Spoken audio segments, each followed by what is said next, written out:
আসসালামু আলাইকুম। আবার একটি নতুন রেসিপি নিয়ে হাজির হয়ে গেলাম। চিংড়ি দিয়ে কিভাবে লাউ রান্না করা যায়, ভিডিওটা শুরু থেকে শেষ পর্যন্ত দেখতে থাকুন, কেউ স্কিপ করবেন না।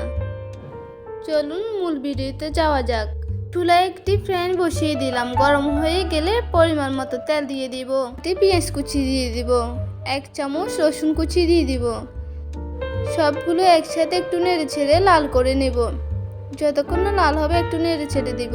পরিমাণ মতো হলুদের গুঁড়া দিয়ে দিব, ধনিয়া গুঁড়া, ম্যাগি মশলা দিয়ে দিব, পরিমাণ মতো লবণ দিয়ে দিব।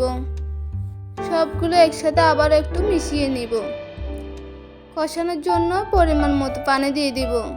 আবার একটু নেড়ে ছেড়ে ঢাকনা দিয়ে কিছুক্ষণ কষিয়ে নেব। 1 মিনিট পর্যন্ত কষিয়ে নেব। কষানো হয়ে গেলে আবার একটু নেড়ে ছেড়ে দিব। এখানে আমি 1 বাটি চিংড়ি নিয়ে নিয়েছি। সবগুলো চিংড়ি মশলাতে দিয়ে দিব।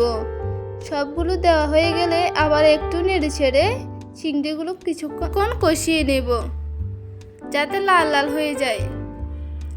চিংড়িগুলো লাল লাল হয়ে গেলে আগে থেকে কেটে রাখা লাউগুলো কষানো চিংড়িতে দিয়ে দিব। এভাবে আস্তে আস্তে করে সবগুলো লাউ আমি চিংড়িতে দিয়ে দিলাম। এভাবে কাঠির সাহায্যে লাউগুলো চিংড়ির সাথে আমি ভালোভাবে মিশিয়ে নেব, যাতে মশলা চিংড়ি লাউয়ের সাথে ভালোভাবে মিশতে পারে। আমি এভাবে মিশিয়ে নেব যতক্ষণ না মিশানো না হয়। আমার মিশানো হয়ে গেছে। আমি এখন ঢাকনা দিয়ে কিছুক্ষণ আবারও কষিয়ে নেব। এভাবে আমি আবারও কাঠির সাহায্যে মিশিয়ে নিব।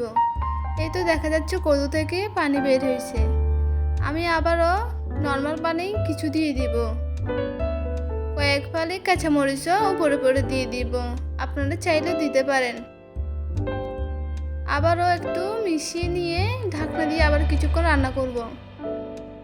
আমি এখানে 3 মিনিটের মতন রান্না করে নিব। চুলা থেকে লাউগুলো নামানোর আগে আমি এখানে পরিমাণ মতো ধনিয়া পাতা দিয়ে দিব, যাতে স্বাদ বের হয়। আপনারা চাইলে ধনিয়া পাতা আর আগে দিতে পারেন, আমি রান্নার শেষে দিলাম। আমার রেসিপিটা আপনাদের কাছে কেমন লাগছে কমেন্টের মাধ্যমে জানাবেন। রেসিপিটা যদি ভালো লাগে লাইক, কমেন্ট, শেয়ার ও সাবস্ক্রাইব করে অল বাটনে ক্লিক করে আমার সাথে থাকুন। সবাই ভালো থাকবেন, সুস্থ থাকবেন। পরবর্তী ভিডিও নিয়ে আবার হাজির হব। আসসালামু আলাইকুম, আল্লাহ হাফেজ।